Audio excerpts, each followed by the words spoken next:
Welcome to the channel, viewers. This is Reverend Dr. J.W. Morrison, theologist, New South Wales, Australia. It's quite cold tonight.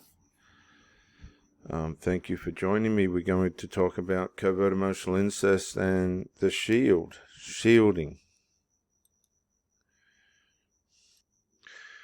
And I remember shielding from my first marriage. The children would be put between the two of us of a night in bed. And I don't think that was healthy for anyone, wanting to be that close to the children. We got onto it and tried to change things. At that point, I think the marriage she was on the way out anyway. We had a lot going on. Building houses, churches, interferers, all the usual contributors to a marriage breakdown. And that was that. But I do remember the children, in a way, were shields for the situation there. And this is what happens when they're only little kids. They're only 3, 4, maybe not even that, around that. But what happens later in life is these women use their children as shields. And I've experienced this a couple of times in my second marriage. I'd get home from work. Bricklaying is hard. This is what these people don't realise, how hard it is. And you'd come home from work and her son had moved in, and just as you're pulling up, they're driving out. And you're going, hang on a sec, what's going on? So-and-so needs to get a pad from Office Works. They'd had all day to do it. And these are the signs that are going to show you that something's not right in the mind of the woman that you're with. Cut a long story short, the son ended up destroying the marriage. So did the daughter. I couldn't stand him after a while. And the arse fell out of that. But I've seen this shielding, using the children as a shield, deliberate shield to avoid the man. And I'm not sure why these people want a man. If they get to the point where they're doing that. I think if you've gotten to the point where you're doing that in your relationship, you're better off just telling the bloke, this ain't going the way that I thought it would, or would like it to, or whatever the issue is. But for a lot of these women, they're not used to supply, where they're the center of attention, where there's no interferences or obstructions between them, where the supply that they're getting from the masculine is focused. They're used to turmoil, they're used to toxicity, they're used to negligence, they're used to being stood over. And they get to the point where they use their children as a shield. And this can go on into adult life, the adult life of the child, particularly with covert emotional incest, or overt narcissistic overt narcissistic emotional incest, when the child steps in and becomes a shield between the parent and the partner. Now, what you've got to understand is the mother must be playing a part in this. If she is not, or the father, if it's a daughter, whatever the combination is, could be the son and the mothers become the shield. The son will use their mothers as shields. They're little grubs and gremlins and minions, but that have never really grown up. Because the mother in the previous marriage would have turned to these boys, or the father to the girls, to shield themselves from the father and produce a sense of negligence and punishment towards the husband by gravitating and emotionally connecting with their male sons. This can force the man out of the house. This is a very demonic style of demasculinization. Now, if you're not aware of it and you're not studied in all this, it can tear you to pieces. And these women wonder why.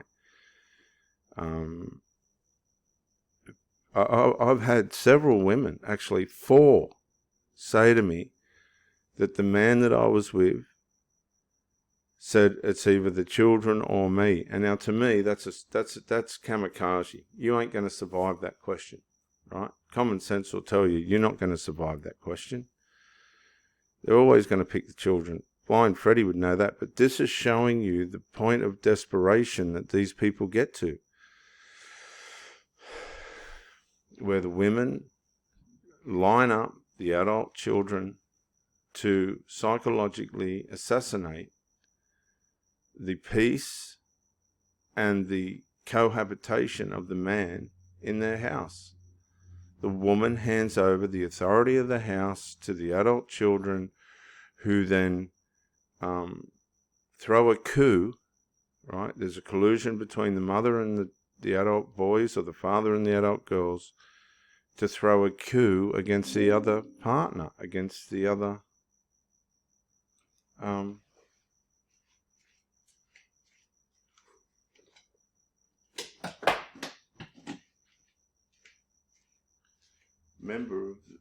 member of the marriage. Sorry, viewers. Sorry, viewers, I had to plug it into the wall. So the collusions between the father and the daughters, or the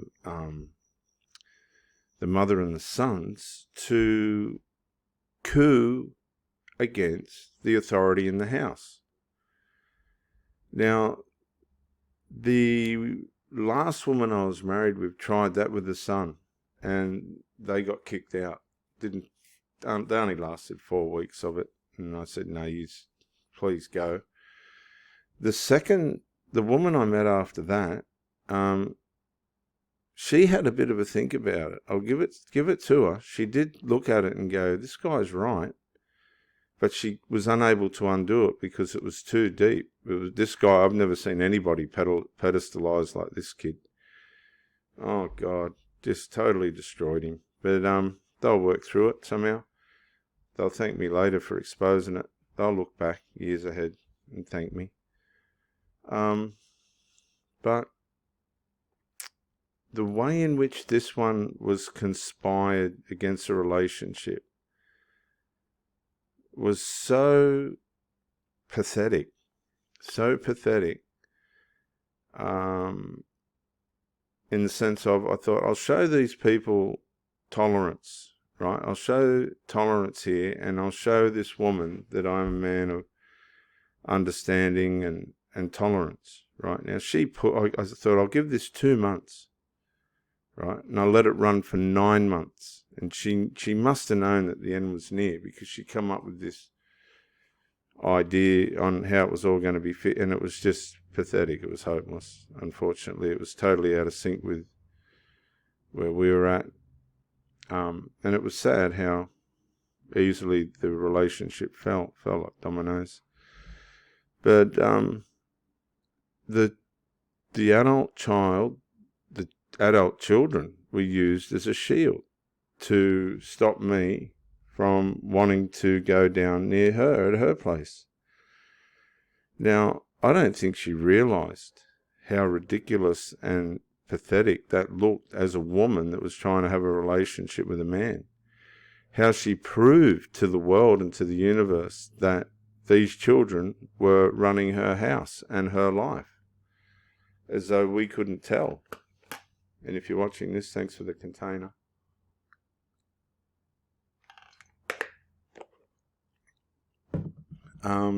And it was like I was on trial. These stupid people had me on trial to try and justify who I was. And I'm telling you, it was just so unhealthy. The darkness that come over that relationship towards the end was so thick, right? It didn't affect my performance, because I've seen as dark as it can get before. But I watched this woman, with all, with everything set up around, everything was set up around her to just flourish. And she just, I'm telling you, these women, they don't know what it is. They don't know what it means. They don't know what to do. They don't know what to do. They've been abused.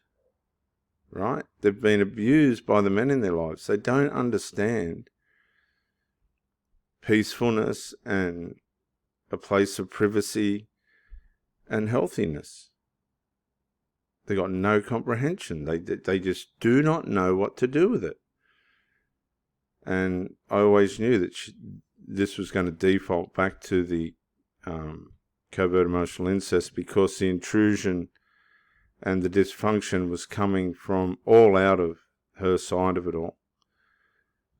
Because I'd had years and years of experience with dysfunctional women, I knew exactly how this was going to go down and what was probably going to happen before. In one of the breakups, the flying monkeys were ringing me and abusing me and carrying on.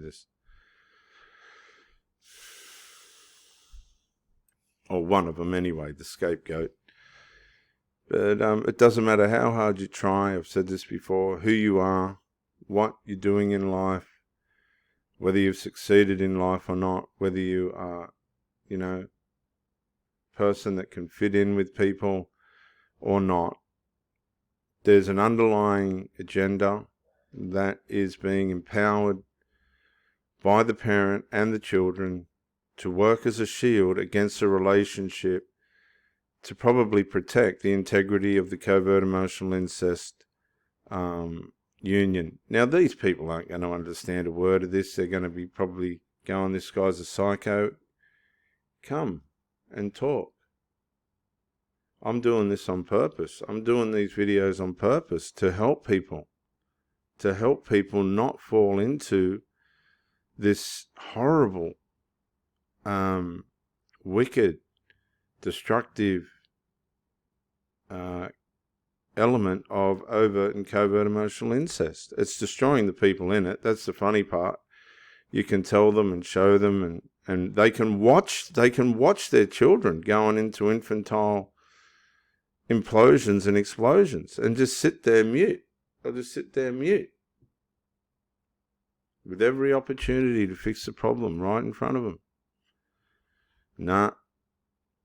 So we constantly are working on our minds and on our character, and trying to develop and listen to ways in which we can be better men in that. But you come up against this kind of spiritual, real life, real time shielding, where it wipes out the whole one side of a relationship, and the person's just turning up to meet an end. You've already gone past the point of trying to figure out, if there really is a future or not. You've seen where the loyalties lie. And it's never a choice between these people and their children. This is never the issue. I made that clear. It is never about choosing between me or your children. Have your children. Take them. Have them.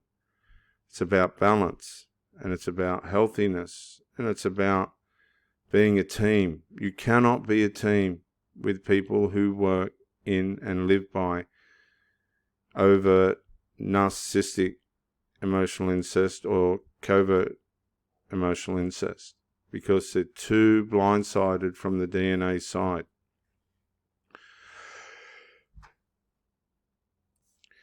So I hope that helps. People are being so badly damaged by this, none more so than the parent and the child, ultimately. But I'm going to continue to bring light on this. That was overt, narcissistic, emotional incest and shielding, covert, emotional incest and shielding. This will resonate with a lot of people, because a lot of people are using their children, even at young ages.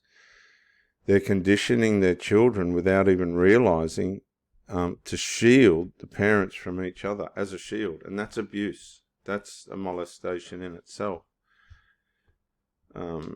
So this is Reverend Dr. J.W. Morrison, Theologist. Like, comment, share, subscribe to the channel. Thank you for joining me. I do hope this helps, and bye for now.